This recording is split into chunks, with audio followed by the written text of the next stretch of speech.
45.6 or something, but I can't wrap my head around Rocket, Rodney. The biggest scam in pickleball's history. It was a Ponzi scheme. Over $45 million. You need 1,000 investors. To get to that number, you need 1,000 investors. You built an army. Yeah. You built an army against you. Against himself. Yeah. I think anybody who says they saw it coming is got to like work for the CIA doing some stuff, man, because What are you lining up? On the video when I fucking edit it till we find an editor. Oh. I thought that's like one of the best. we're calibrating cameras. That's how we intro into the. That's gonna be the intro. All right, right here we go. All right. Here it is. Let it rip. And we're live after 45 minutes of technical difficulties. We're live. What's the deal, y'all? We got David Tabb, an incredible human being, a rock star tournament director, best in Florida, best in the United States. We'll let y'all decide.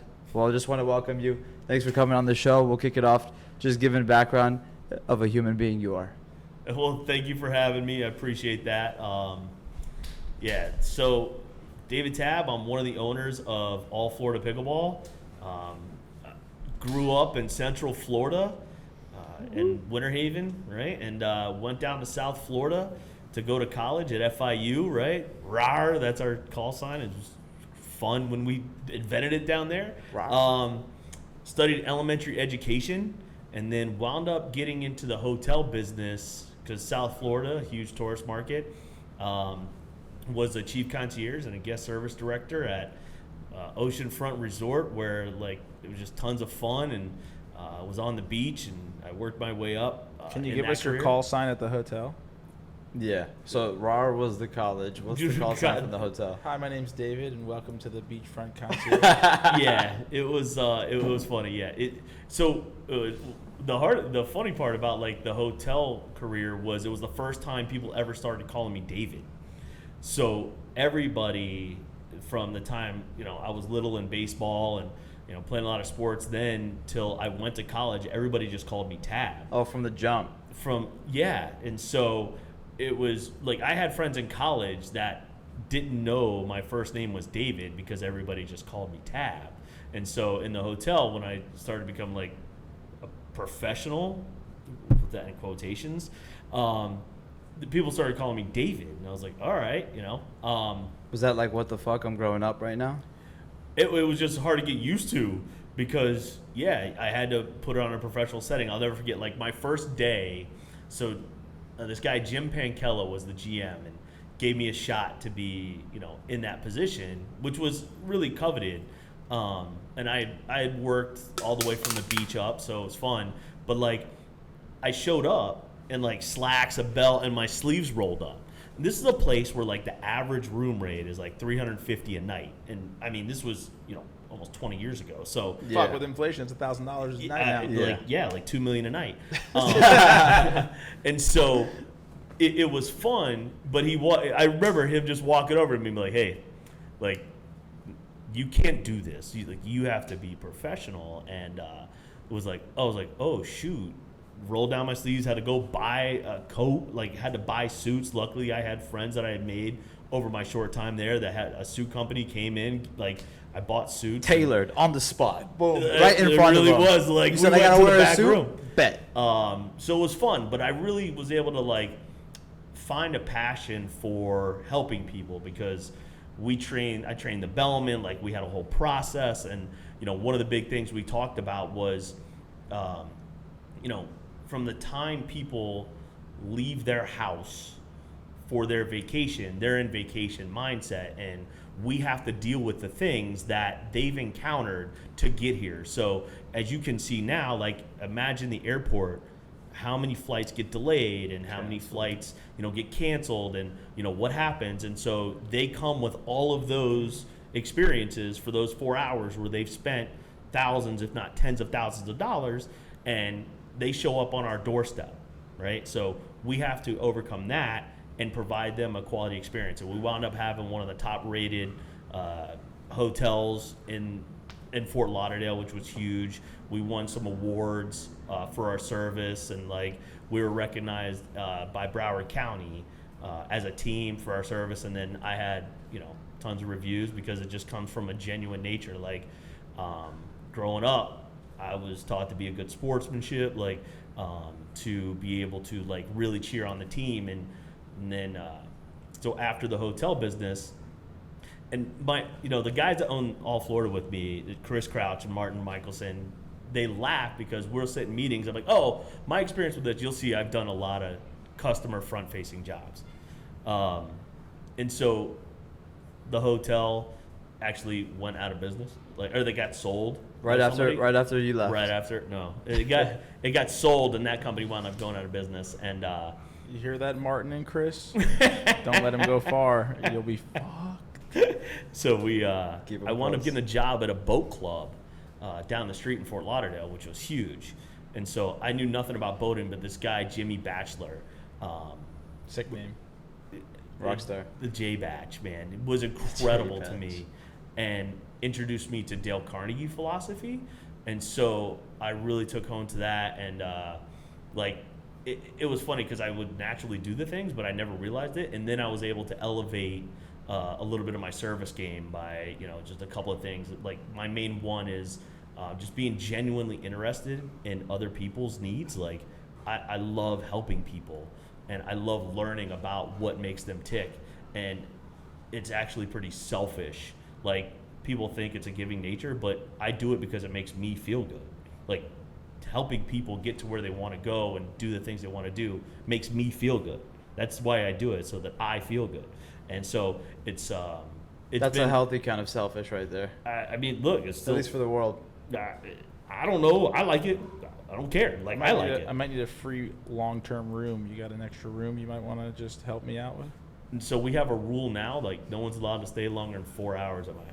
Like, 4 hours? That's the hard cap. That's honestly, that's all set by you, the wife, or both? 4 hours. By me. 4 hours. That's all we sleep anyway per night. So I think this can work. Yes. That's perfect. Yes. Yeah. I'll be there at 3 a.m. It'll be the quietest 4 hours you've ever heard, because when we knock the fuck out, we knock the fuck out. I mean, listen, my room's on the other side, so whatever. It's the guest room. The other wing of the All Florida Pickleball Mansion. Yeah. You're over there. And if all else fails, you sleep on our 2 pickleball courts down in the garage. Like, whatever, man. I love it. Oh, you got a second one? Yeah, we have 2. Yeah, Pickleball has been a really cool partner for us. We've done some really cool work with them. And so we have a couple pickle rolls that, you guys we have use been out as there. mattresses. we did Raise Night. We did Marlins. Have you gotten any better at setting that thing up? So everybody, whoever's watching this thing, the first ever time David Tabb and All Florida set up a pickle roll, it was in conjunction with us. Yes. And it was us 3 setting it up, and it took us 4 hours. $300 of double-sided tape. Yes. It was windy. You put one mat down, it blew across. And then finally, when we figured it out, we got them lined up, ready to rock, probably halfway done with the court. Whoever the guy is for the Lightning came out and told us we had to adjust it by like 4 feet. Yes. So you had to pull up every single piece Yes. of tape and every single square and adjust it by 4 feet to relay it down. And I will play a time lapse of this, because until the tripod fell, I time lapsed That's this. right. That was Going back and forth to the car. I know how to do it better, but we've also we have a service now that we hire out, and they are like experts at it, and we help them, and they send us a couple people, and Pickle Roll helped us with that. So we have they'll come and get it from my house, throw it in the back of a truck. That's huge. Yeah, and they'll set it up. And so are you renting Pickle Roll to private customers for their own little day events at the house? Yeah, so we All Florida is pretty unique. We do a lot of stuff, and some people ask me, is there anything you don't do? There is stuff we don't do, but not Addict. We're getting into bed sheets. I can imagine, right? I keep waiting for the that pickle roll mattresses. No, but some lady came in yesterday. She goes, "Oh my god, I love this material on the shirt. You guys think you can make a bed sheet out of this?" I go, "Honestly, if my partner's around, you say anything, I'll fucking kill you." I don't doubt that you would do that, man. So yeah, no, it's the same thing, right? Like helping people, whatever. But if you have a flat surface and it fits, we've rented it out to the Orlando Squeeze. They put it in a bar. That was really fun. They had a really good event. We could put them in hotels. I mean, yeah, we don't care. If there's a flat surface out there, there's a pickle roll. We could slide that pickle roll down and have some good times. And we do want it to be a platform for people. you guys, if you had a corporation that you were working with and you wanted to do something, like, we want to be that platform for you. So we'll do a collab paddle and then host an event on their own turf. Host an event on their turf, and then we'll make like a collab paddle for them. Exactly. So like, we come, we set it up, put the net out. If you want pros, if you want court gesturing, like if you want that type of stuff, or if you just want the court, like whatever it is to elevate the experience, right? Because, shoot, man, I've been doing this for a long time. We used to just have painter's tape on nets. You couldn't get nets at like Walmart or Dick's Sporting Goods. You had to order from like an actual pickleball company or Pickleball Central. The only places you could get temporary nets. When was the first time you ever played? How'd you come across the game? Oh man, so. And then I'll tell you one of my second day playing is probably when I met David Tabb. But we'll get to that after. So yeah, I was in Fort Lauderdale and I play a lot of slow pitch softball. I still play, and I lived in Holiday Park. So there's Victoria Park and there's Holiday Park. So now the War Memorial, which was right next to my house, is actually the training center for the Florida Panthers, the Stanley Cup champions. Whoa, that was crazy. Yeah. Crazy so Game 7. Their practice facility actually has a restaurant that overlooks the pickleball courts now. But when I was in the park, I was just training for softball and happened to rest next to the roller hockey rink. And the roller hockey rink had people playing. And I remember there was a milk crate of these, I don't even know how to describe them anymore. Like, it was like a thin, like 2 millimeter surface of plastic with a foam outer edge that actually like was bigger than the plastic. So you had to like put it back on after using it because it would just flop all around because the glue would come undone. The city provided it. So I was like, somebody was sitting there, I guess, waiting for a game, and I was like, what is this? And the guy's name was James Santiago, and he was like, it's called pickleball. And he was like the local ambassador, and they taught me how to play. And I was like, this is freaking fun, just like everybody else, right? Like, and so the city let us play. It was a temp net with painter's tape on a roller hockey rink. That's awesome. And we had 2, and we had to put like street barriers in the back because it would just roll all the way to the back of the roller hockey rink. And like back then it was all 65, 75, 80-year-old people playing. And one out ball, they're done for like one 30 out ball, minutes. they Like, just, oh, no, like, that. You're not going all the way there. yeah. And so it was Everyone's fun, got man. the scooper on. Yeah. Ball Plugging it up. Like not even that. So like we had street things. It was hilarious, man. And then and then so I started playing every day from Monday through Thursday from 5 p.m. to 9 p.m. is when we were allowed to play. So I would literally walk over there. Sometimes like after I get done working, I would just drive right there and we'd all play and have fun. Yeah, and that's like awesome. the That's only his pickleball first court. intro to pickleball. What's your first intro to David Tabb? Oh, my first intro to David Tabb. So without getting too deep into it right now, I found pickleball at the worst point of my life. And first time I went to go play, it was awesome. Went to a local park here at Cascaden. Second time I went alone. I'd Uber to a court, JBL, where I met Nick. And probably either the third or the fourth time that I went out, I'm playing pickleball. I'm dialed in. I'm all in. And this loud ass motherfucker walks in, and he's like, "Who wants to bet? Who wants to put up money?" And I'm like, "Who is this guy?" And what's that one cat, the super tall guy? Wes. Wes. Was there? Wes. Yeah. That's right. Wes was there, and he was like, "Hey, this man runs pickleball." I'm like, "What does that even mean? I don't even know what pickleball is." Yeah. He's like, "No, he runs pickleball in Florida." I was like, "All right, he's probably fucking with me." And then I was like, "Fuck it, I'm in." Nobody wanted to put up money, right? Yeah. He's like, $5. I'm like, "Fuck it." And $5 is really not much to most, but when you just get in a new game like pickleball, Yeah. and now there's money on the line, Mm-hmm. oh, my heart was pounding the whole time. I didn't even know how to play. I'm just ripping it. I don't even know what I was doing, but we put money on it. I lost. I let Tabb down, and I still owe him $5. So a little bit of backstory. I remember that. Like, Julian B. Lane, a lot of places have their own identities, right? And 100%. And every court has its own feel and things like that. But, back then I don't think there was any temp courts, right? Like they have now. It was just the two. The two. And the Thunderdome. One of the things is like I'm okay. You don't have a paddle rack, fine. But like when you show up to public courts, you're there to play with whatever structure that public court has. And that one was, hey, look, if you've been waiting, you play. And there were some people out there that were trying to kind of create their own game and were neglecting people. And I see people that don't know how to play and they start feeling left out. And, you know, we talk about you never know what the person across from you is going through. You just never know. You don't know what the people sitting next to you. And I was like, that's not what this is. So let's see who the real deal people are and put your money where your mouth is.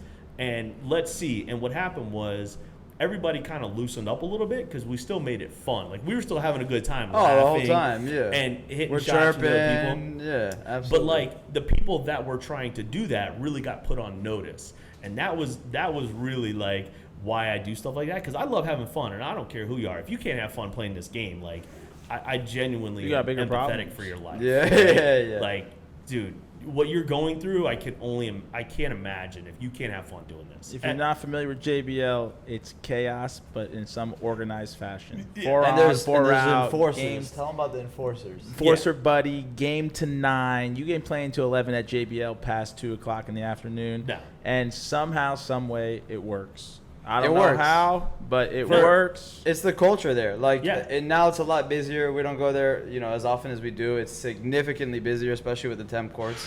But Yeah. I mean, like, it works. Like, it's the only place that doesn't have a paddle rack that I've seen, like, very, very overall successful. Yeah, well, now Like- they have the temp courts, so the beginners know Put the they're kind paddle of down. going over They put there. the paddle down. I've seen that on the floor. Yeah, And they stack and them in rows. It gets there. I mean, Yeah. we've been doing this long enough. I've seen every case scenario, man. Like, you know, but I don't like people being excluded because other people think they're not good enough. And like the people we're playing are like, you know, between 3-0 and 3-5. Like, what are you doing here? Like, Yeah, I was a if 2-0. you're at JBL, right, you're there as a public player, right? You're not on the verge of pro. And if you are, you're there to have a good time. Like, yeah, so what are we really doing here? Because we're all going back to day jobs that pay our bills. So, Which now is pickleball. now it is. For anybody who doesn't know, David Tabb is now full-time pickleball. Yeah. Full time, get after it. He was always full-time in here, but now he's full-time. Which is full-time in here. Which is something we highly do not recommend. It's definitely not as you know, being in the pickleball business. I've been lucky to be doing it for a while, and so just understanding what we're getting into a little bit, and then you know, just one of the things we talk about is we just have fun with our friends. Like that's like slogan number 3 for us. It's just fun with our friends. So it happens to pay the bills. You know, we're still able to do the things we set out to do and do that. So, you know, we have fun. Yeah, that's it, man. No, I love that, and it's a fat icebreaker. I think that's one of the things that we've done from the jump. We've got into it because it's a great fucking time, and no matter where it's taken us on this journey, we always apply that. Just authentic, raw energy. You know, loud when you're loud, and just having a good time. Speaking about park enforcers and first meetings of David Tabb. Okay. There is a park enforcer in a place called Crescent Lake. You know who you are. You're out there. Graham, we want you on this pod. Florida Smash owner Graham D'Amico. We connected with him, going out playing. They had a collaborative event with All Florida Pickleball called Florida Summer Smash, which is coming up August 31st through September 2nd. It's gonna be I wouldn't say it's bigger and better. It's like 10x bigger and better. That's awesome. Will Crazy Graham stuff. come this time? Will Graham Graham will come? be there. He will be at his own Florida event this Smash. time. I think Grant Cardone might come with the 10x increase. Listen, we have Margaritaville came in, so we have it's August 31st is Jimmy Buffett Day. Oh, that's so fire. we have a Jimmy Buffett's coming. he's Jimmy Buffet. He's passed away. It's a hologram of him playing pickleball. Hey, Michael Jackson, all the legends that have passed All the away. legends are coming. They're kicking it in their lounge. They're Tupac's all the opening pulling. for it. Jeez. And not the hologram. Yeah. Real deal Tupac. Yeah. So his favorite charity was the Science Museum there. And so they do a lot with manatees. And so that was his favorite charity. So that'll be our charity component. They'll be out there raising money. And then we have, like, Graham and them will be at Friday night. We have a players party. So if you're staying at the Margaritaville Hotel in Anna Maria Sound, you'll be able to, like, come hop into the hotel party and that's and sick. kick it. And then Is that where you're staying? I will be staying at my house. Oh. I might stay there. This was the first tournament we ever went to. Yes. Back So back Graham then- introduced as us. Addict, Graham yeah. introduced us. He was like, hey, like, there's these guys called. I remember the conversation. He's like, hey, there's these guys. Do you mind if I introduce you? Like, they're good dudes. They, are looking to be in the space and things like that. Do you mind, like, talking to them and see if they can be a part of the event? That's awesome. The Florida Summer Smash. Yeah. And I remember, like, talking to you guys. It was like, look, I love helping people, and it's like, if we have a platform for you, let's figure out what's mutually beneficial for everybody, right? And so that's how the Socket to 'em Award came around, and I was like, we want to do crazy fun stuff. Are you guys okay with a little crazy? And I think you were like, yeah, you went all in. Like, there was no hesitation to it. You were like, do we like crazy? Yeah, David, we like crazy. And I go, well, I see you do socks. Why don't we do the Socket to 'em Award, which is if you beat, it's rally scoring to 21. If you beat the other team by 7 or more, you win a pair of socks. And it's still, that award is still talked about to this day. I still have people come up to me and like, oh, the Socket to 'em Award, I still have those socks. Like, we've reordered those socks. I'm like, that to that's me. awesome. It's probably the best, like, just Challenge we've done. one-off challenge at an event. We should go all out with the Socket. That's to 'em what Graham challenge. told him. Graham told me it's something a little different. Ooh. So Graham told me, he said, hey, I'm going to hook you up with this guy, David Tabb. He's running the event. It's our event, but he's running the event. I said, all right. He's like, he's a great guy, but he talks a lot. So like, just be prepared if when you call him, like, you're going to be on the phone. And I'm like, yeah, whatever. Like, at this point, like, I'll talk and then we'll get off the phone. I think the first time I talked to David, we were on the phone for an hour. I never met him. I just call him up. Hey, this is Nick Serbatos, Addict Pickleball, blah, blah. I don't really remember where that conversation went, but we were on the phone for a full-blown hour. Mm-hmm. Arranged a date to go meet up in person. We were all pumped. It was our first time at GT Bray, which is a beautiful facility in Bradenton. This was hilarious. And we got together. We had a few sample products. We're like, all right, coming in with our slides. yeah, our we're gonna come in. No. We're gonna give him some stuff. Blah blah blah. And at this point, everybody has accepted free shit. Mm-hmm. Everybody. And so we're like, oh, we're gonna hook him up, whatever, a little goodwill. And we walk up, say what's up, this, that, the other. I think we played first, we might have played, and then we kind of, towards the end of the night, we opened up one of our Addict demo bag, or Addict sample bags, and we're like, hey, we want to just give you some of this stuff. I think it might have been some socks, some edge tape, a pair of slides that we never got into, thank God. And one day, David just said, yeah, man, I'm good. I'm like, you sure don't want anything? He's, nah, I'm good. He's like, Brand's trying to give me this stuff all the time. And I also think he was just like, these guys will be here today and gone tomorrow. For sure. No, 100%. No. So I don't, when people come, I genuinely want them to succeed. Like, yeah, companies fail. But for me, like, I would rather, instead of you giving it to me, I would rather try and do that's it what you for said. others. Yeah. And so, like, companies will call me and be like, hey, they'll meet and they'll know that we do all these events and stuff, and they'll try and give me stuff. And I'm like, I appreciate that. One is, obviously, paddle companies, the ambassador deals and, stuff like that out there. And I tell people all the time, if you buy a paddle because I swing it, your game is trash. Straight trash. Like, there's no way that I should be influencing your paddle decision. But, like, it's really fun to have your brand out there to help us raise money for some of these nonprofits. I mean, we're on track to help nonprofits raise close to $100,000 this year. That's awesome. Like, that's impactful. But all of those little things add up. And so, like, a company might send me a paddle. They might send me shirts. We can put together packages. Like, the Rays give me their signature paddle, that they've done. And so, like, and then other companies come in and they'll do, bottles of bourbon and whatever it looks like. That is, to me, a better use of your resources. Like, me having your shirt on is cool. Like, and yeah, you might get a couple of Facebook posts and people might ask me, but if I put your shirt in a basket on a raffle table, everybody at that tournament knows about it, they see it, and they also get a feel for what, you're trying to do, which is really be a part of the process. And that storyline is way more impactful for brands than 100%. than just giving me stuff. Yeah. And you also didn't really know us. There was. I like the wristbands. I took a ton of intentions. wristbands. I still have them. Yeah. Oh, really? That's awesome. Yeah. No, like the wristbands, I was like, ooh, yeah. Like, I remember the wristbands, getting those. I didn't get any socks, but the wristbands were good. The industry's been calling them the cashmere cufflinks. Let's rename that. Let's rename that. By the industry, you mean you? No, we sent them to Aaron Cooper, AC, big, huge Nike designer, 25-year Nike designer. Yeah, absolute legend. We sent them these care packages, these boxes when we first met them, as we started to engage in what our current relationship is.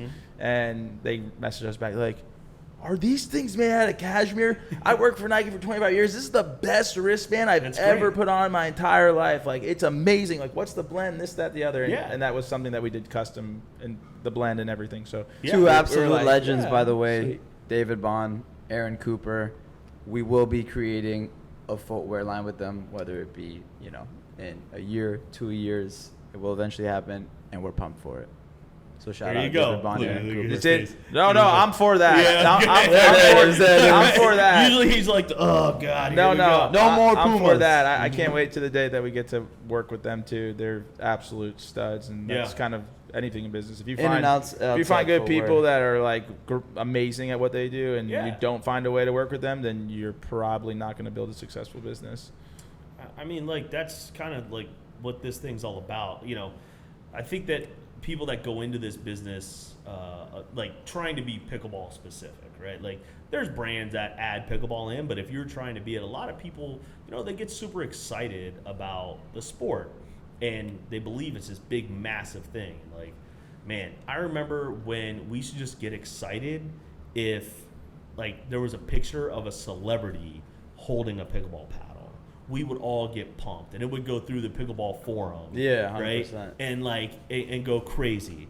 And then all of a sudden, one time it'd be on Good Morning Today, and Kyle Yates and Simone would be out there, and we'd be all pumped trying to tune in. Like, hey, tune in because we need the viewership to make sure this thing blows up. And now you see where the sport is, and I think people still think you have major celebrities that own major league teams, and you now have like Jack Sock coming into the sport, and I think it's still at a very early stage, and people believe it's bigger than what it is and don't realize how hard that grind really is. Yeah, it's definitely much smaller. The biggest part of the market's the people that play once a week or once a month or twice a month, and they're not looking for pickleball gear. They're looking for some cheap base level. I can buy 4 paddles for $50. It's a garbage product. The Amazon paddles. They have the ability to get in and at least play the sport, and that's the biggest cohort. The people that are in the sport, playing the sport actively multiple times a week, competing, traveling for it, is far smaller than what I'm sure the general public. Which is why we also want to create a gateway paddle called the Gateway. Well, in line with Addict. So I'm the district ambassador for USA Pickleball. This area here is called Florida West, and so we talk a lot about that because USA Pickleball concentrates mainly on a recreational side. It's not necessarily that competitive side. Like even what the moves that they made are directed towards the recreational player. Absolutely. So they do a lot of like project development. Like they're more on that side, like grants for kids, and hey, you want to go to your city and propose pickleball courts be built, here's a pamphlet for you and here's some talking points and things like that. But one of the things they do is every couple of years they'll do like a usage study where it will say, okay, there's this many people playing. Everybody's seeing that like 30 million number, but it's like 30 million people have played pickleball this year. Have touched a paddle. Right? And so, but the percentage, I think a few years ago was like 1 or 2% are the people you're talking about that play tournaments, will watch a YouTube page, will do those things. Now, it's more accessible now than it was, just a few years ago. So those numbers might be different, but that's more of the reality of who's going to buy The growth is definitely huge. Mm-hmm. The actual market size today is much smaller than what articles are going to lead on. And the comp set for you guys is, I've always said like the bravest people in this sport are the ones that do like apparel and paddles. I mean, you have to be, you have to care. Like, you can't just, pick a manufacturer in 1 week. Like, I know That's what people think, yeah. Yeah, you've been on calls for months upon months doing R&D, like, to be able to do designs that fit your brands, right? It took us 5 months to you make up words like tranche and, like that. Tranche and waterfall. Waterfalls, right? And that take a lot of time to be able to produce something that, obviously represent, but that people want, right? And so, like, I always chuckle a little bit when I'm outside at venues or different places. Like, if I'm down in Miami and I see an Addict paddle, I always chuckle because that player, they don't know, probably don't even care what went into that. But I refer, like, I go back to the Florida Summer Smash days, and I'm like, yo, I remember when these two guys were, like, just starting. Again, the selfish side of me says, like, that's really cool to be a part Hunter, of. go grab that OG Addict paddle. I mean, this is awesome. But like, I remember that. And it's cool to have that relationship and be with people who supported you from the jump. Yeah. From the days where we went to Ross and bought an Under Armour shirt because it had a cool pattern on it. Couldn't see the Under Armour logo, and we just fucking embroidered a double D on the other side. Pulled up to that tournament all wearing the same shirts. Like, so it's cool to go from that. And like, even us, like, I don't know, it's been probably like a year and a half, but like, to think back about every single day what you've done to get to where you are is crazy. And to be able to share that relationship with people from the beginning of the journey till now, and knowing that relationship is going to continue going on is awesome. I mean, you guys have heard this story a lot of times. Like, I've been doing this for about 8.5 years. So November will be like 9 years for me. And like, I still talk to the guy, the team over at Net Assets Pickleball. They were the ones who first kind of gave me an opportunity to start doing events like as quirky as I do, like non-traditional. Like, we had this poker series. I mean, I would screw those things up so bad, and we would just laugh and things like that. And now, like, when I go to Miami, and because we're gonna help Major League Pickleball do some stuff down there, and we're gonna go down there, like, they're coming with me. Like, I've got passes for them. They're going to get to celebrate it. Like, it's fun to have those still. Like, I stay at their houses when we go to Palm Beach Gardens. We play pickleball, like, wherever they're at, to see, like, people that have developed programs, people that I taught pickleball to are now, like, head pros at facilities. That's awesome. They're, like, major ambassadors.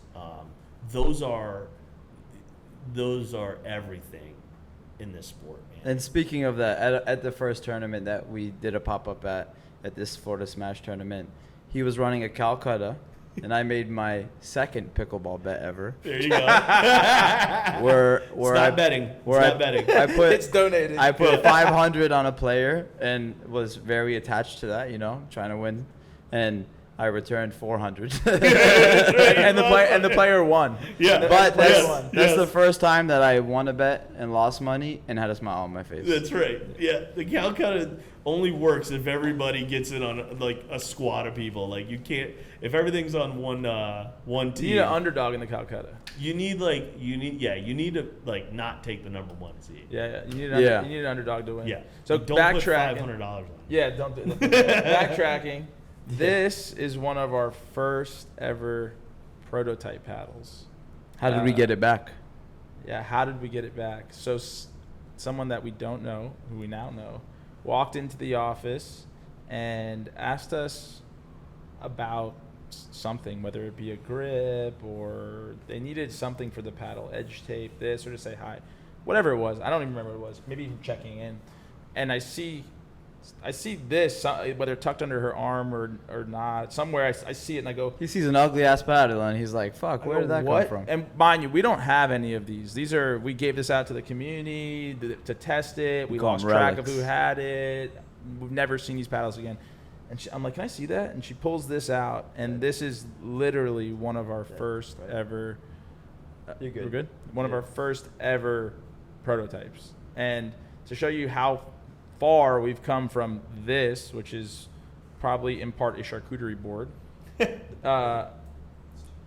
This was our final form paddle, and this has gone on. This is hundreds of different prototypes, multiple manufacturers, hundreds of customers or potential consumers testing, hours put in, research, tweaks, iterations, and that goes into, and I think most people don't know that goes into all of our products. They think that we're like most of those Instagram ads that you see, and it's a Chinese manufacturer on Alibaba, and from there you kind of just slap a label on it, and then you get it shipped to your door, and next thing you know, you have a paddle for sale. And so that's not what we do here. Not even remotely close, and that goes into every one of our This is the products. better paddle.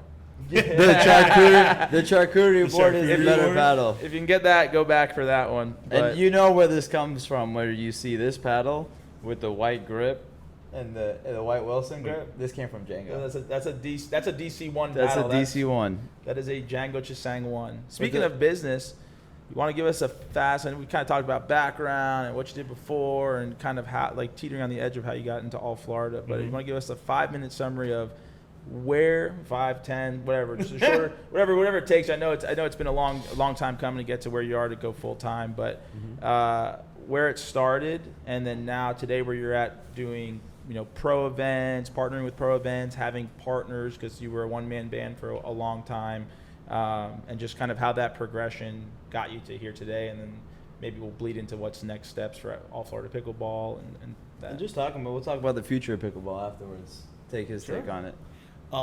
So yeah, I started playing down in Fort Lauderdale, and then I wound up, my wife, who is, incredible, is my number one for everything. So we talk, one of the things in my baseball career is my faith in God comes first, my family comes second. My wife has been a part of this journey every step of the way, supportive, driving force behind everything I do. Like, That's awesome. Seriously, if she said, "Hey, we can't do this anymore," I'd drop the whole thing. Like, she means everything to me. She's Filipino, and we met while I was in the hotel business, and like, bless you. Oh, thank you. Salud. To think, like, she traveled halfway around the world to get, like, she was working and we met, and then stayed here, developed a life here halfway around the world from her family. Like, I can never do anything as incredible as she does. So she's a big driving force behind this. And so she was in the hotel business. She got a job up in West Palm Beach, and we moved because I'm not driving Fort Lauderdale to West Palm Beach. I owned a few franchises doing some direct mail marketing, and so I worked from home and just drove around. And then I couldn't really find any courts or games. Like, West Palm Beach has dedicated courts, but finding a game was tough. Like, what times? It was literally all Facebook chats that you had to be a part of to try and find games back then. And I remember finding this game through a buddy in Fort Lauderdale, and I show up, and I had a orange Monarch paddle that I bought from Dick's Sporting Goods. That was not the cheapest, but not the most expensive. Pre-Dragon Slayer. Pre-Dragon Slayer, yeah. Oh my gosh. And so I show up, and these guys are like 4-5s, and I'm like 3-0. And we're playing, and I'm like, oh, like, are we going to, I have no idea about ratings. And they're like, oh, I'm like, oh, when's the next game? They're like, yeah, no, you can't come back. I'm like, huh? And I was like, that's not what pickleball, I don't understand this. And literally they were like, yeah, man. And now I understand it, but like back then I was like, what the hell?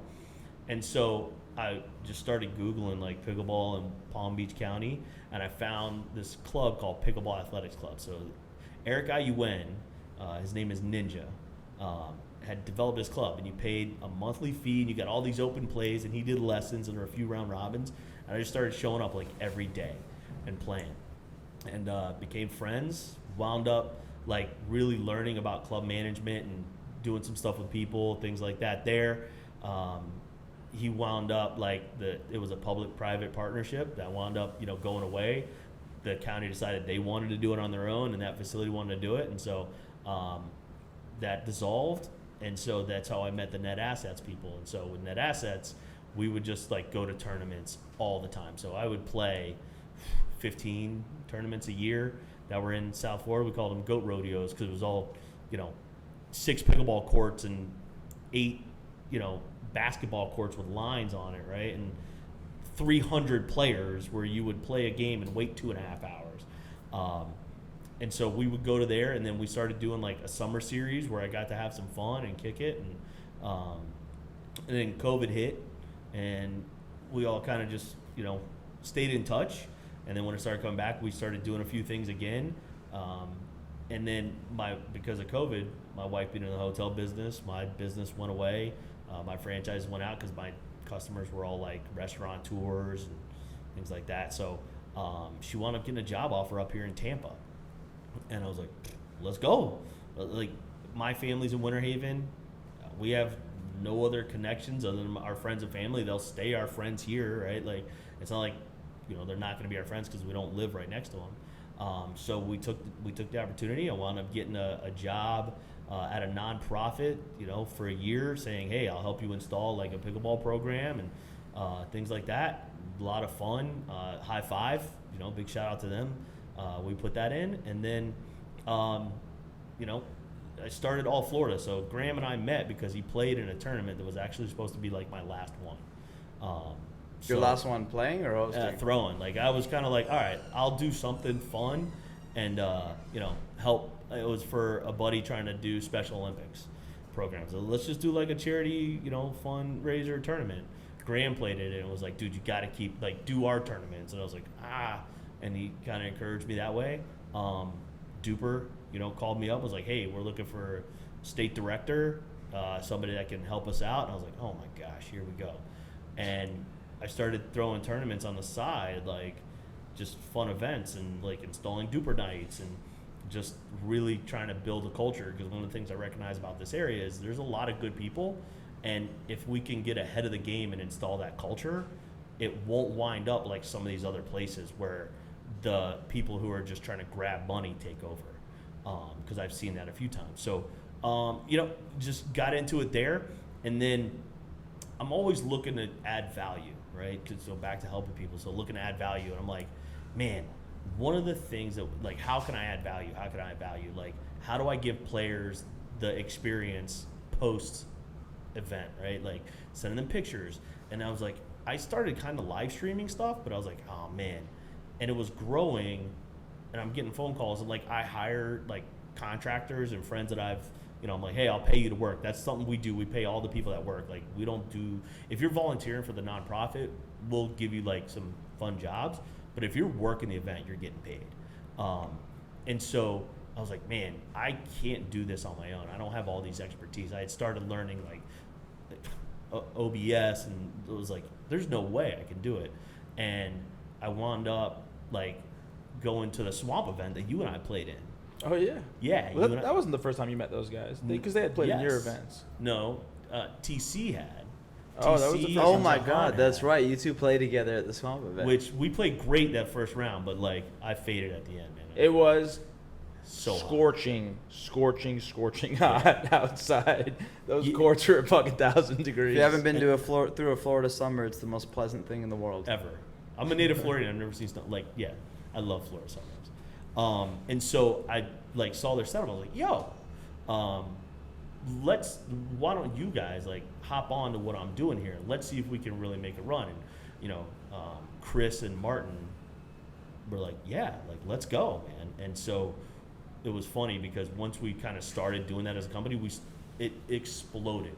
When we started offering all these different things, I mean, we got a call from Miami Beach. We got a call from the Marlins. We got a call from the Panthers. We get like all these calls, and then we're starting to pick up these charity events and, Big Brother, Big Sister. The dynamic is value. Really, Chris is very on the technical side. He's really heavy into the stream setup, this, that, the other, the online presence of the brand of All Florida Pickleball. Chris knows the most about the stream, but like, it's funny. I'm almost old enough to be their dads.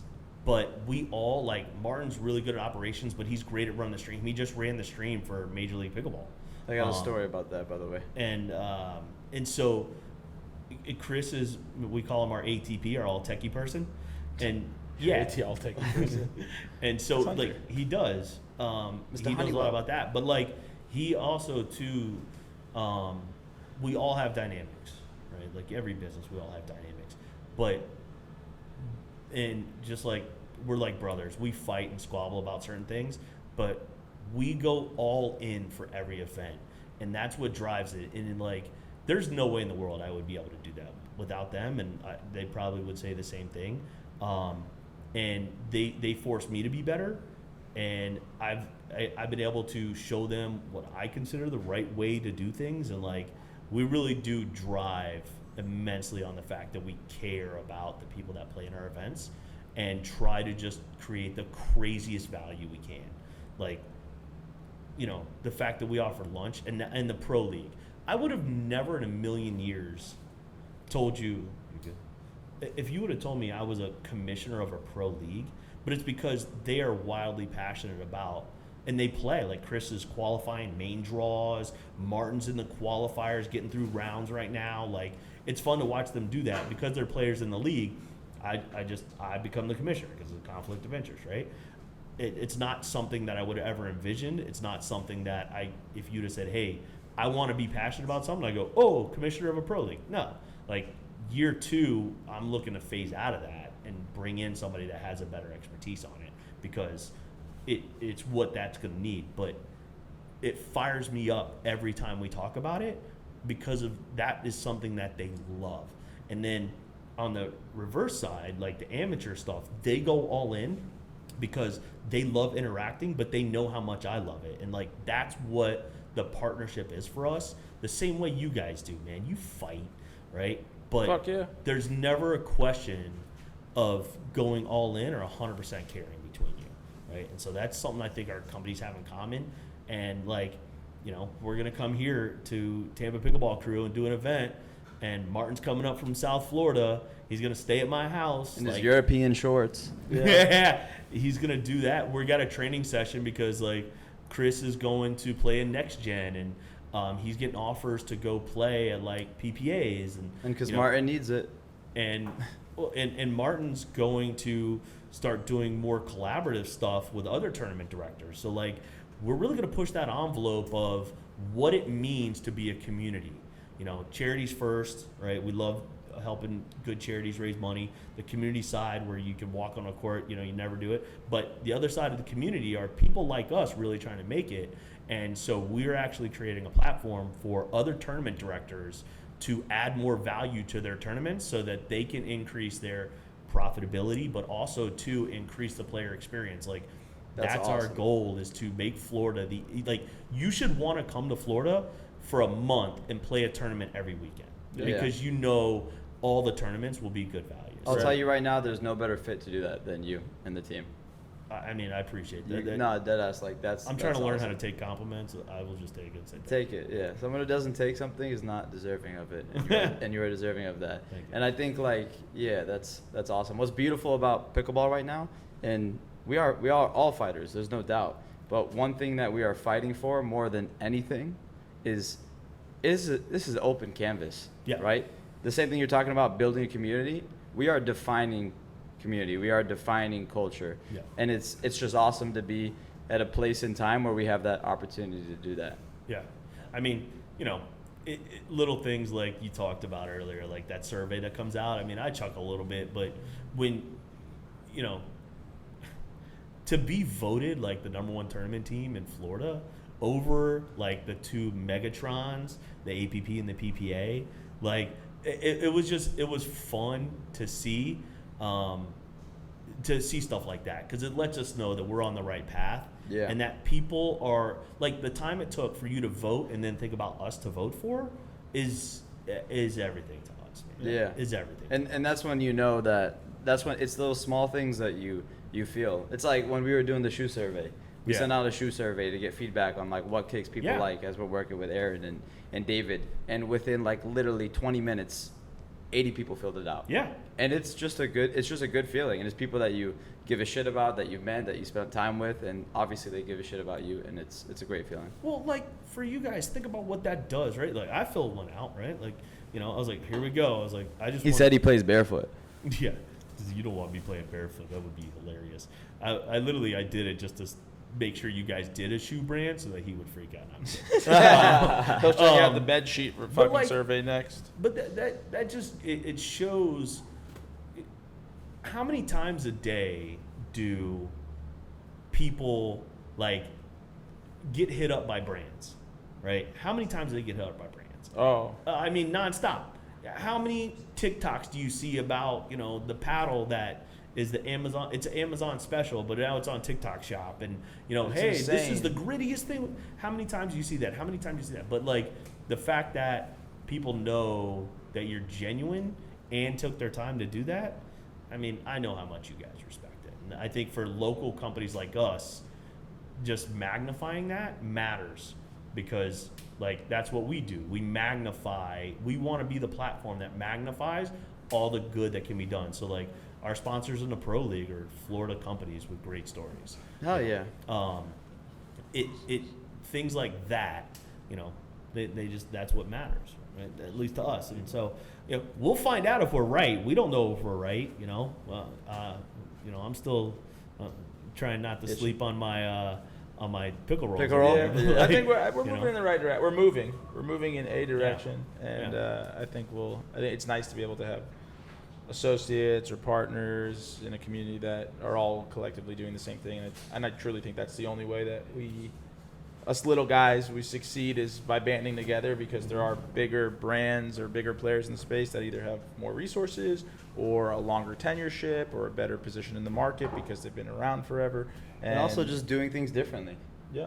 Like dialed in, like a different purpose. Like for us, it's like, Selkirk, for example, we are pickleball. We joke about it. We're like, we're going to do a campaign that says we are not pickleball, or we are more than pickleball, because like it's connected us on like such a deep note, but it transcends way beyond off the court.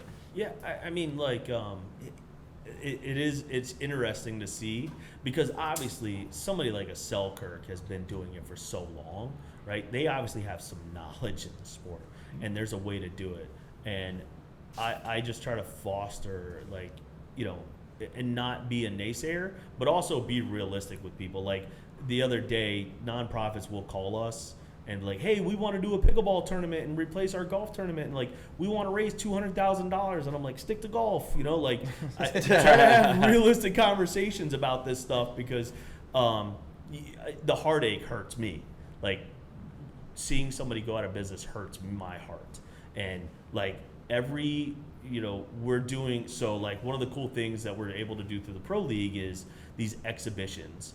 And so helping people launch their brand with some pros, because a lot of these people don't know who the good like players are. And so like, we're like, oh, okay, here's a platform.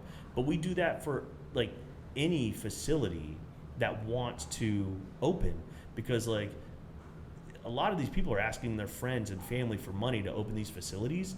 And if they were to lose that, the heartache that they would go through is, Unexplainable. You guys too, like, it would crush me if this all went away. Yeah, it's not an option. I understand, like, and I'm sure you would be hurt if all of a sudden I said, hey, All Florida can't operate anymore, 100%. Like we're done, right? Yeah. But that's the genuine nature of where the sport is now. You don't get that in other sports, man. And I want to build I don't think anybody would let that happen. Yeah. And that's the beauty of it, is like we tell the ladies here at Cruise, they want to do things, or the city, or worried about the fire marshal. It's like, I guarantee you, if the fire marshal came in tomorrow and said, hey, your panels aren't removed at 40%, we're shutting you down, you will have 1,000 people in front of the courthouse going, actually protesting. Not, absolutely not. This is first real deal pickle protest. This is better for the community. This is better for the area. This is better for everybody. Mm-hmm. And I think that's definitely the first sport where, I think that will happen. And building, see, you guys get that culture. So like, a lot of times what happens at city meetings is they talk about the wait time. Pickleball players will be like, oh, we have to wait for games. And they forget that part of it. And so like, that's the culture that we've all built here in this area, is like, hey, listen, we get it, you wait, but like, let's think about the other things that happen, right? Like, you're talking about real people putting up real dollars, and then a protest that would happen outside. Like, that's genuine. That's the things that we would relay at that protest, right? Like, and I think a lot of people forget that part because it gets so excited, but you go through a phase and then you start to realize it, and that's extremely impactful for communities. Like, it's powerful. Just like what you just said, man.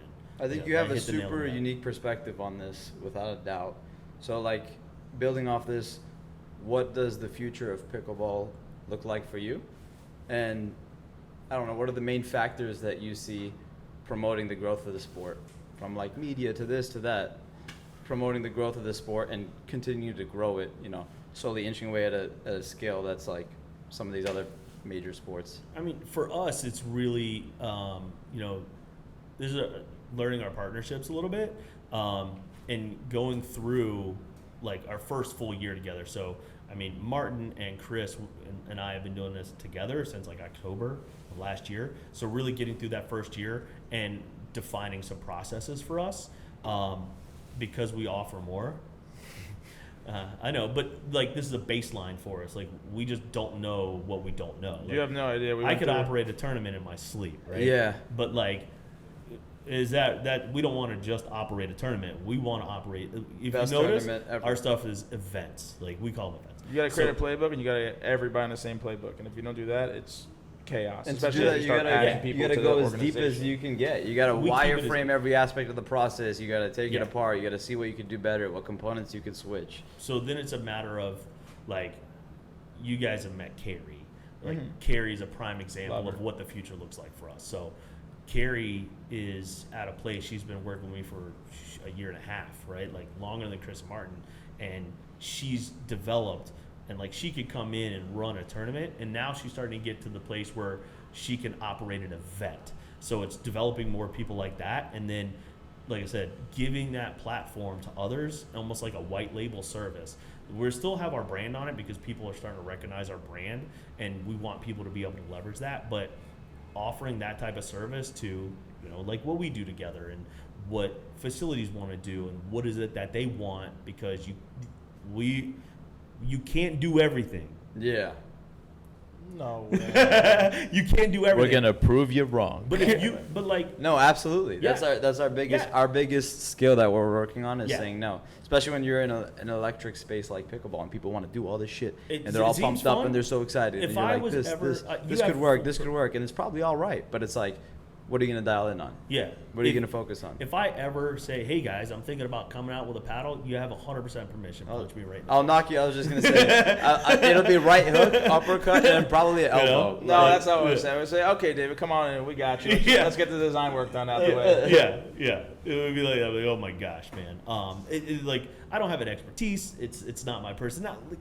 That's a little bit of self-awareness, but You're a host, and I think yeah, teaching I'm a people court how to jester host. is what I Yeah, like to tell yeah. people. Which is why in full circle, when we threw our first ever event, which we spoke about since the first day we even talked about Addict, full circle, David was our guy. 10 day. David was Yeah. the guy. We like putting him under high stress because he's used to it. A 10-day tournament. On the last day before the tournament, I think we had 10 players registered, and we just were like, all right, let's holler at these people. Let's call them. Probably 90 people joined in a day. Yeah, 106 or 109 final guess out of 115 possible spots. So we did it. We did it, boys. did it, Yeah. buddy. We did it, We boys, did for our And- first and- ever and- Yes. event. what we've learned is we'll plan 90 days ahead now. Thank you. Thank you. But it was That'd be awesome. fun. I mean, it was Yeah. it was a very special moment for us. There was like 20 hours of pickleball straight Mhm. between all the events starting at 7 a.m. and clinics and this and what's it called? The last thing we did, which I won by the way. The scramble? Scramble. The scramble. This is the gold member of this. You want a the trip scramble. to Guatemala? Yeah. Trip to Hawaii. And then, but yeah, it was awesome. That was a special moment. Yeah. Thank you for But- bringing that to life. How much time you got? I got a little bit more time. Okay, I got one juicy you- topic I want to talk about, but you go and then we'll jump into one little juicy sidebar. Yeah, I mean, so if the future of pickleball, like, I'm not smart enough to predict that stuff. I love the trajectory that it's on, with people investing.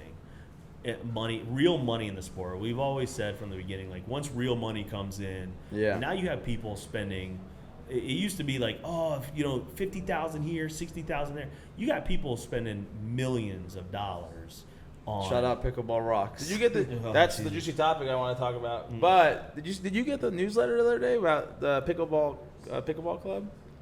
It was like, I don't know if it was done through Dink or the Kitchen, but they're looking for investment through a newsletter, Yeah.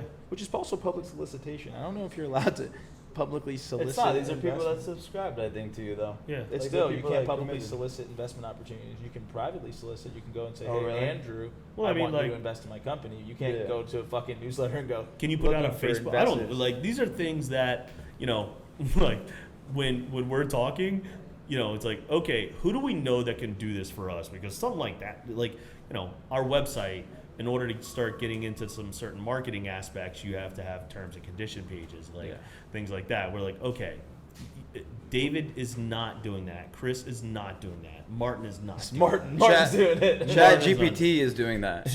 Listen, if a lawyer wants to chat GPT, we don't care.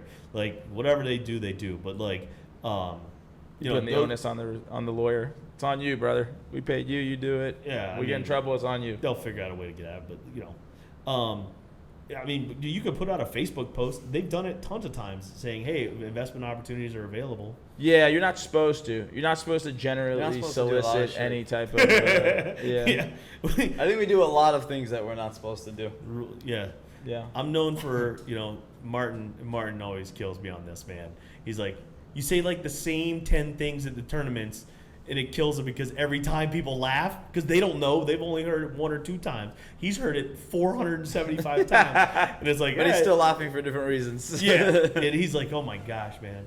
And so, like, one of the things is like, hey, man, it's fun to do bad things, like hit that shot that you wanted to hit because you saw it on, a YouTube stream or whatever, right? Like, hit it. I haven't heard that one. The first one I've heard a few times. But the second one, that's the first time. Because we don't play enough tournaments. Yeah, I've played in a while, yeah. We host more than we play, and we've hosted one. Yeah. Going over to that juicy topic, since Pickleball Rocks is obviously, or was a hot topic, I don't know if it's continuing to be a hot topic in this space, and it's something that we found out even existed through you, which when we first started doing this and doing events, your event specifically, then it kind of branched out to other events as well. It was something that, you asked us, hey, do we want to meet these guys? Do you want to talk to these guys? This is what they've been operating in this space, especially in the event space with event teams. Maybe there's some type of partnership opportunity. And helping us raise capital. Yeah, and helping us raise capital. But, obviously, I'm sure you, like many people, you had no idea what was going on. Yeah. But knowing those guys personally, knowing about them for a long period of time, how do you think that or do you know anything that the common person doesn't know? Could you see it coming? I think anybody who says they saw it coming is got to work for the CIA doing some stuff, man. Because, the Delray Beach Open used to be it still is. Now it's an APP stop, I think. But it used to be just a private tournament, and Rodney would do all these local tournaments throughout the year, and he would do 100 tournaments a year, and that's wild. He would set up a shop. Him and his wife would set up shop and hang out. And 2 people that had really been a part of my career earlier on at Pickleball Athletics Club were good friends with him. We actually played pickleball together on the rep courts at the Delray Beach Open, which shout out to Danielle and Ness. If you ever get a chance, that tournament's phenomenal because they take over the entire restaurant row, which is right next to the courts. And so you'd be eating dinner and all the pro players, everybody playing it. So that's a party. The afterwards is great, and they do a phenomenal job for years.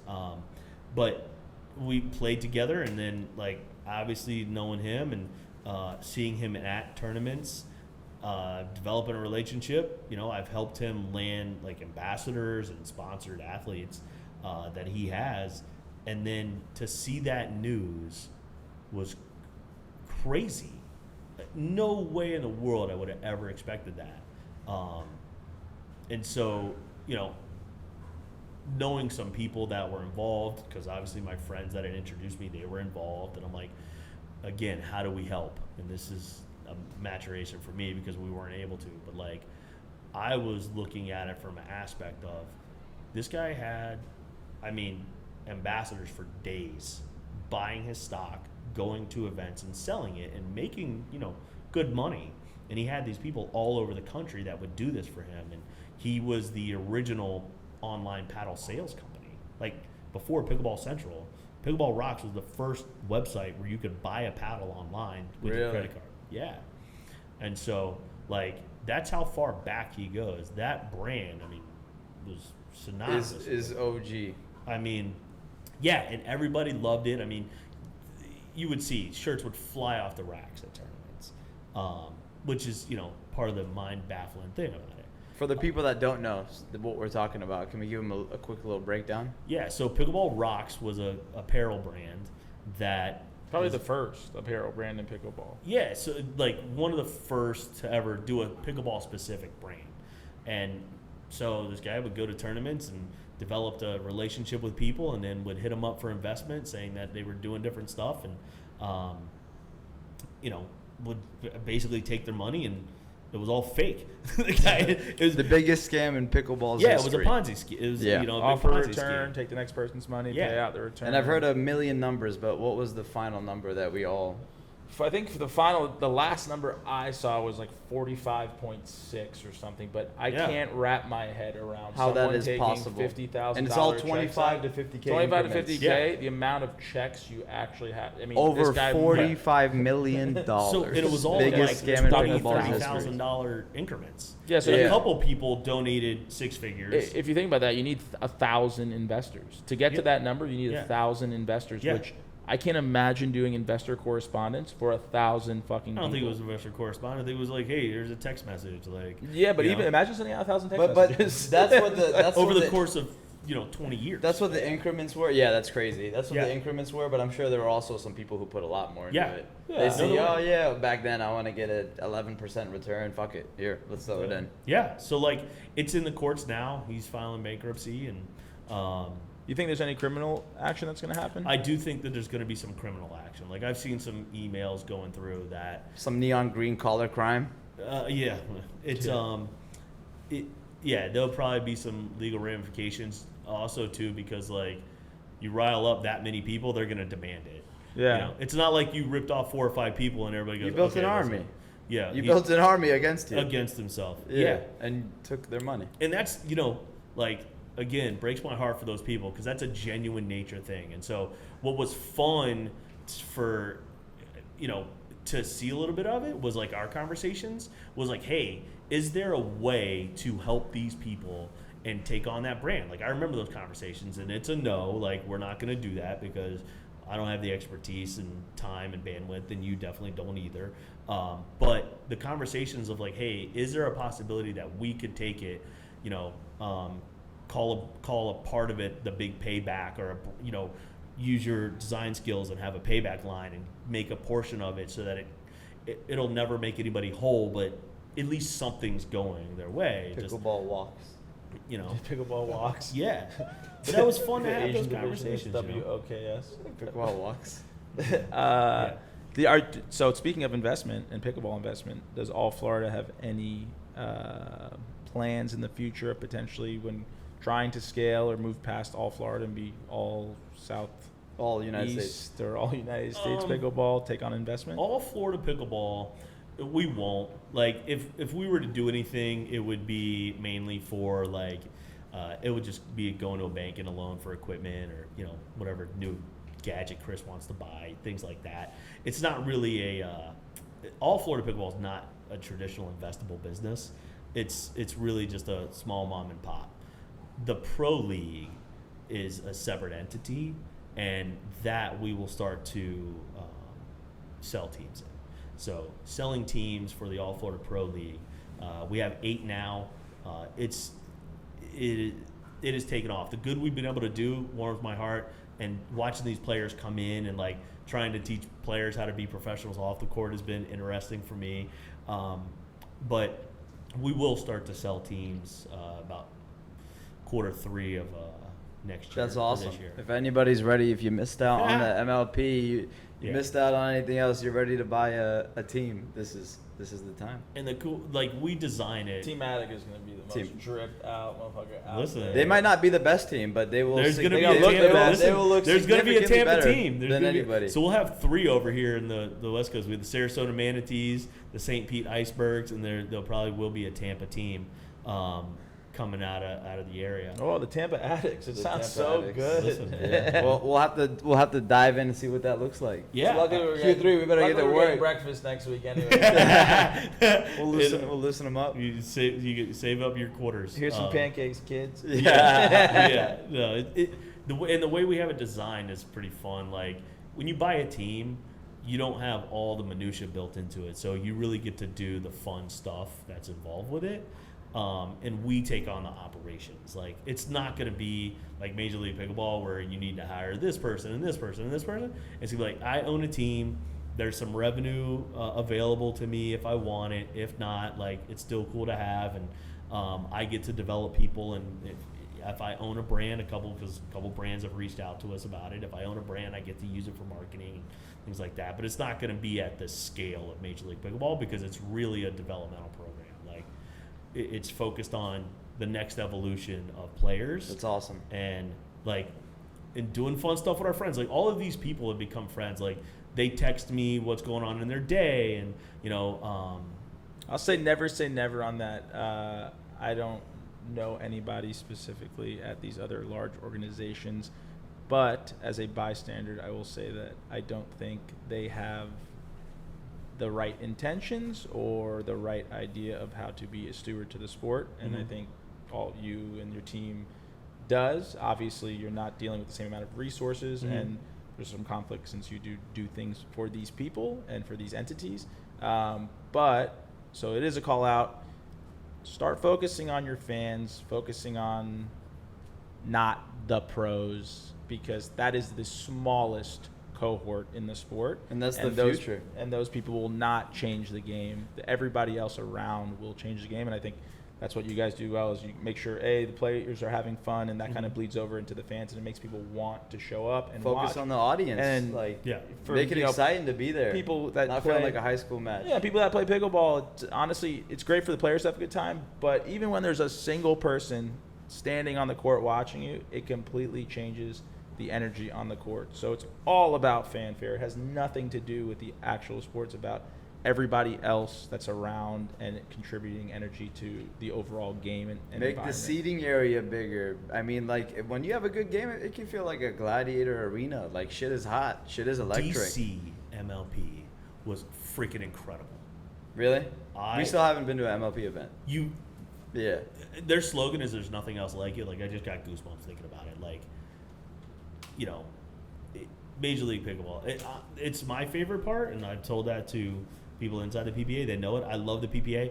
So I'll ask, but that thing was pandemonium. There was some phenomenal. Shout out to like DC.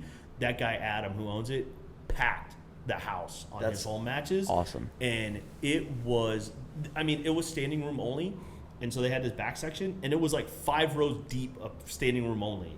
The VIP area was whooping it up. I mean, people were over on the other court for the grandstand court, like whooping up.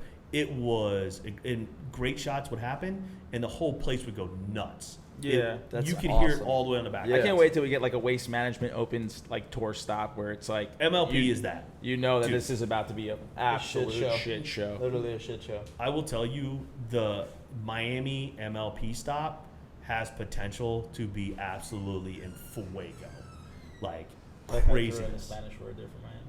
I didn't even do that on purpose, but like it does. The Orlando stop, because it's so centralized and like it's a playoff, and what USTA Center is doing there, like though I'm a Florida like person, we will set the tone for MLP. Like DC was cool, Atlanta was all right. DC was cool. There's absolutely and the boys over at Squeeze, I think they got the right intentions. They know what they're doing. They're doing walk a great into job. the USTA Center, and the first thing you see is Orlando Squeeze stuff. Like they're killing it. I remember when Jeff first got hired. Before he even did it, you knew that they were going to be something special. But I want to ask you something, because you mentioned it, right? So you have the way that I do it, which is like huge community, give back. Like you called it a steward, but shouldn't it be okay to just be profit centric? Like, hey, listen, we're not doing it because it doesn't make us money. Right? What's the most profitable business on planet Earth? Amazon. What's their number one core principle and ethos? Consumer centricity. That's it, right? I mean, I think that is the route to be the most profitable. You want to be the most profitable? Like you say, think about value. your consumer. Yeah. Think about your consumer first. Like you spoke about early on about in the hotel business, like Chesky and the Airbnb team, right? Another extremely profitable company. They mapped every single customer journey from a 0 out of 10, but they did it all the way to 15. They said, what does it look like? The worst experience here. What does it look like? An experience that you can never imagine. And like, if you listen to, I think it's it's a podcast with Reid Hoffman. But if you listen to like what they say is like, a limo picks you up at your front door. They roll out a red carpet to the front door. They put you in the limo. They drive you to the airport. They roll out another red carpet to get you right to the private jet. The private jet picks you up. They pick up another limo, get you to the house, this, that. There's a wait staff waiting with lunch and this and that and the other. And they understood that it doesn't matter. Obviously, that's not going to happen. No one's Airbnb looks like that or that experience is like that. But they wanted to know, hey, okay, out of all these experiences, where can we settle upon to know that we have done well by the customer? And I think that these organizations are not thinking about that. Yeah, profit's great. It drives business. But you don't need to be profitable in the beginning of something. If you continue to reinvest into the business and into the overall sport, 5 years down the road, you're going to see more profits than you could possibly even know what to do with, because the sport in itself and the market has grown. And in doing so, you have become an industry leader, because like right now they're in front by a landslide. But there are plenty, like we had the conversation today, there are plenty of wealthy individuals who are finding out about pickleball, falling in love, getting addicted to pickleball, going, hey, how do I help steward this game? I have deep pockets. I have excess cash.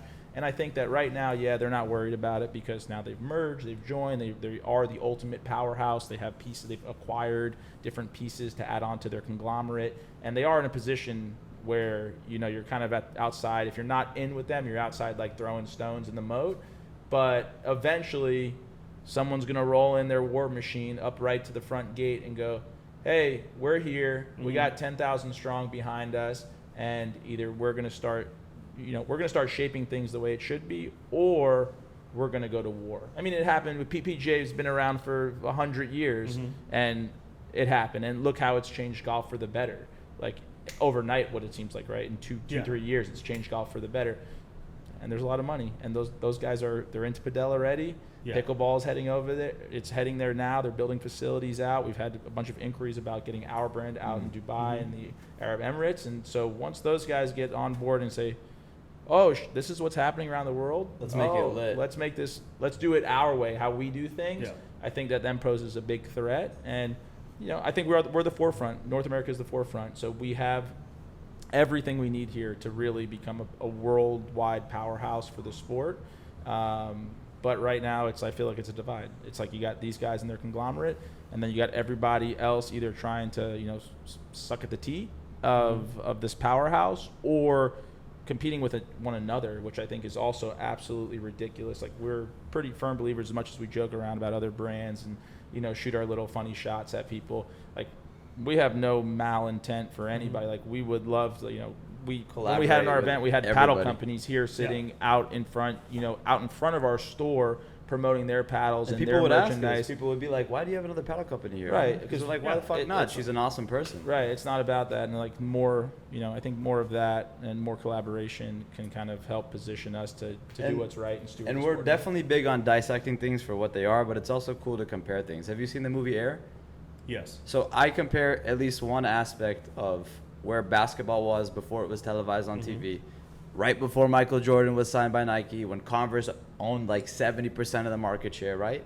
It wasn't televised, and you have a similar thing happening with pickleball right now, right? Like, there's media coming into it. It's beginning to grow. And it's like, basketball is arguably, after football, the biggest sport in the US, right? And they've invested into the two people, into their consumer, the players and the audience, right? And they've dove into that. They've made media around these players. They've highlighted them. They've dug into their independent stories. And that's when you get attached to a sport. You get attached to the people, and you just go deeper. And I think we're at a similar point in time, in a very unique way, completely different sport, but we're at a similar point in time. And I think taking the main components and those main steps, kind of like that happened with basketball during that period of time, will just skyrocket the growth of pickleball. Yeah, so it's, do you invest in the players or do you invest in the team, right? Your resources, because like you look at a team like the Florida Smash, right? Do you follow the Florida Smash because they're local and Graham's there and Travis is a part of it?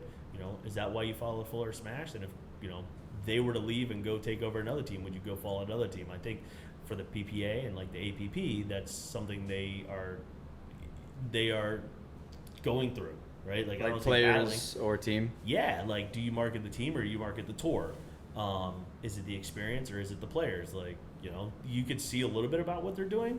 Something I don't want to say I lose sleep over it. I've kind of just, you know, over the course of time have realized, like, I look at their tournaments. Like all directors, we always look at each other's tournaments. Like, I don't care who you are. You look and see what the numbers are.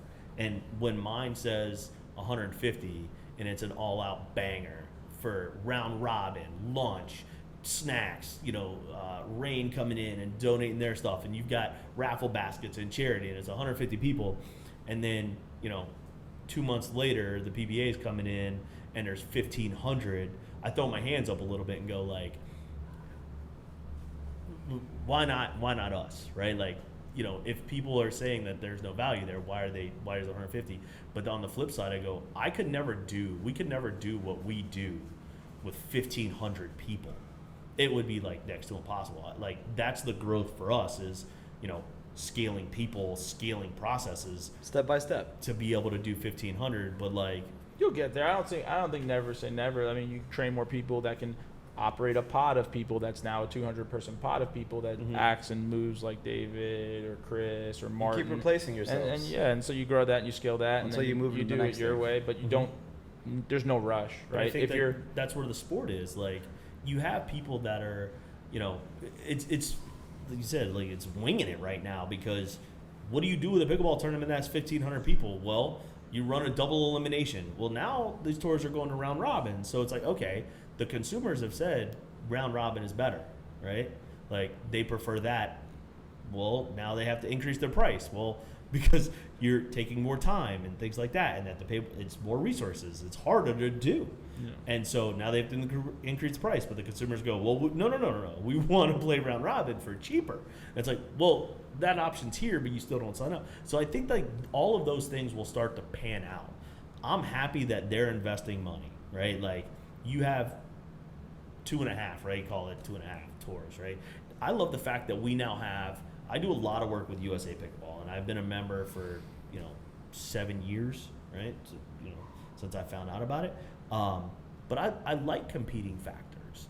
I think that it makes us grow. Like if there was nobody, trying to do what I do, and if I wasn't, available from the call and like ask questions through to deliver quality, then what would be the incentive for me to keep growing like the quality and investing and things like that? I could just run what I run, make money. I could charge more money and just, ride off into the sunset.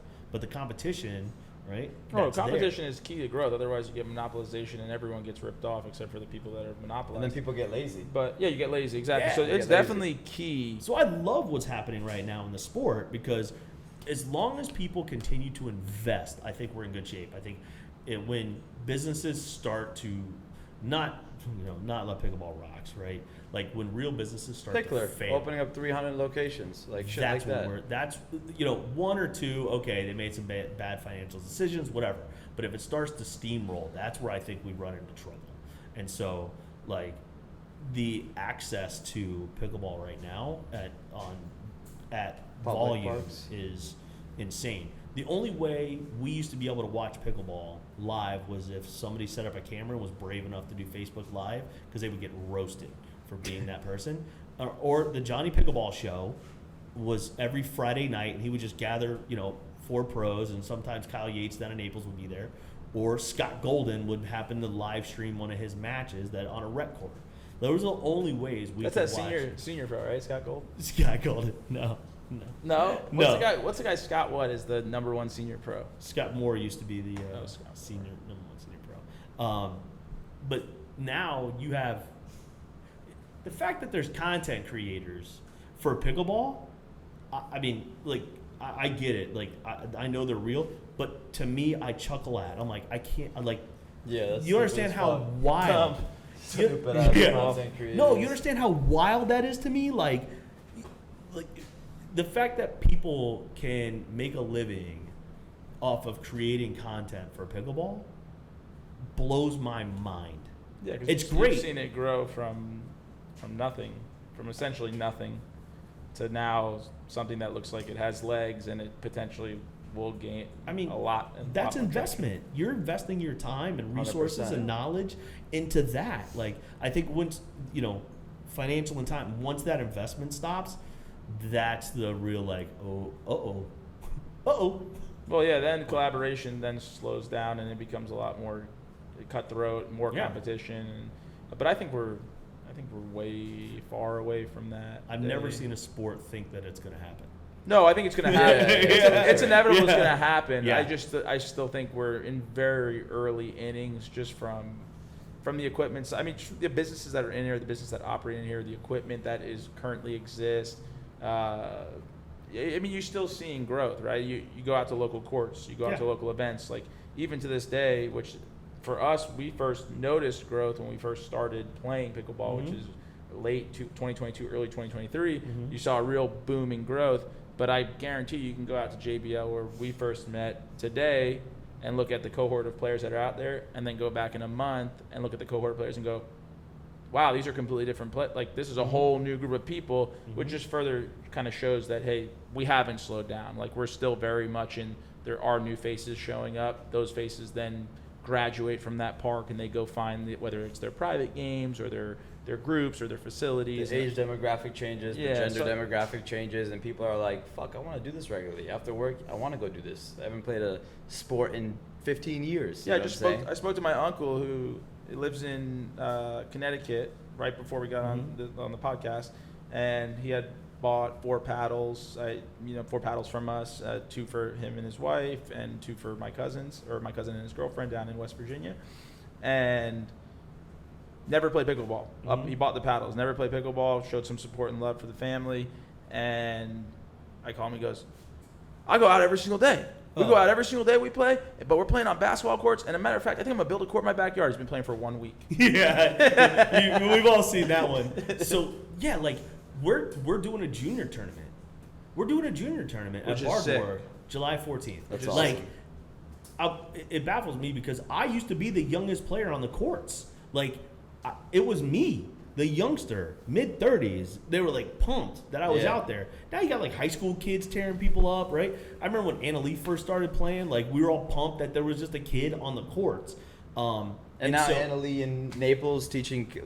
U.S. Open was the first tournament we ever went to in 2023. Sick. How fun and then it's a rock star event. And then this time, you saw a couple kids events, whatever. This time you see a camp with like 100 kids. And I mean, you see kids in divisions. I mean, they had a whole pot of courts. Like last year, it was like 2 camps courts. With kids running around with paddles that are like the size of them. I laughed. I go, I played in a local little round robin, and I teamed with a buddy who's a few years older, and we're like, oh, and they were all younger, right? So, APP has the next gen. We called ourselves the old gen. The past gen. That's X gen, past gen. X gen and X gen. But like on that same story, so my dad, watched me play. I talk about playing, he's come out to pickleball tournaments and like hung out, we're really close. And so he's come out, but never really played. My dad plays 2 to 3 times a day now. He calls me sometimes. He's like, hey, what's the rule on this? I'm like, I'm your son. You can still just like see how I'm doing, hanging out. That's like fucking he's awesome. become like the local ambassador in like our hometown. He's put in a couple programs at like churches. And like he's like, hey, I'm doing a clinic. I'm like, whoa, what? Like, that is he's awesome. like, can you come out? I'm like, no. And like, you don't want me teaching. It's a mess. But like my dad has become like crazed about pickleball, and That's it's fun awesome. because like he's older, he's moving around, and it's sick. In my building, I just moved into a new place, and I had 1 garage opener. We got 2 cars, and I needed somebody to click me out because my girlfriend had taken the car.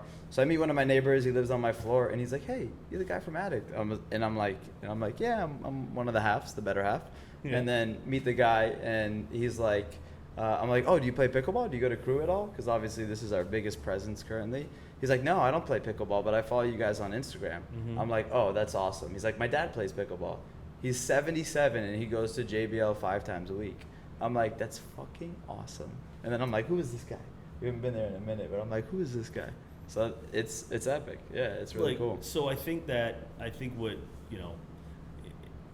is leading to our, successes are our connections to local communities. I think that being able to talk through those stories that we have is what really makes the sport great and what has helped us get to where we are. So I could tell stories about the Campo YMCA and how they don't allow anyone under 50, but sometimes they do if it's a granddaughter and they have fun and they have and they argue about rally scoring versus traditional scoring. We can have those local stories and share those things is what really drives the sport, but other companies just can't do. It's what allows us to come into market for a lot of those things, man. Yeah. Tennis, that don't happen. Tennis ain't nobody doing what we do. I'm just going to start throwing tennis tournaments. Very different culture. I'm unfamiliar with that word. Is it French? Denis. Yeah. Denis? You mean Denis? Tennis specific clothing brand anytime soon. Yeah, no, 100%. Yeah. Very different culture. Yeah. You probably, when you play tennis, it could be years, and I feel like you communicate with 3 people. Yeah. 4 people. You go to the court with that one person. Yeah. All right, that was great. We got a good sweat in. Yeah. Pickleball, the first day I ever went to JBL, I met probably, no, without an exaggeration, probably 30 people. And I'd say at least half those people I keep up with today. Even outside, not only just playing pickleball, you got people like Rob, people like Crazy Joe. Yeah, I mean, everybody's got a wooden paddle Gary somewhere, right? All personalities, all walks of life, all religions, races, colors, whatever political beliefs, you really don't care. Yeah. As long as you're having fun on the courts, you don't care what's around you, and it's just that's the beauty of things that happen in this sport. And that's the beauty of having David fucking Tabb. Thank you. Thank you, guys. Thanks for coming on. Thank you. Appreciate it. And, good luck cutting this up because Graham's right. Last question, right? Oh, here we if go. you have one piece of advice to any human being in the world, would it be related to? I wouldn't say on the court. I was gonna say on or off the court, but not on the court. Don't give advice there. No, you don't want my advice. But off the court, just about life. What would it be? So it would be your approach to things, right? So I was going through some stuff in my life and having a hard time, and advice that my father gave to me, and it's the thoughts in your head are not reality. It's you might have a perception of something, you might think a certain situation's going a certain way, but you don't know until you actually find out. So don't just assume that things are going away or somebody's doing this because of this reason or anything like that. Actually get to know and find out. So that goes back to Dale Carnegie as well. Just be genuinely interested in the other people, and you'll find out what the reality is. And if the reality proves you to be right, you can make a decision. But most times the reality proves you to be wrong in your own thoughts. That's beautiful. Yeah. David Tabb, everybody. Yep. Thank you, brother. Thanks for coming on. Later, guys.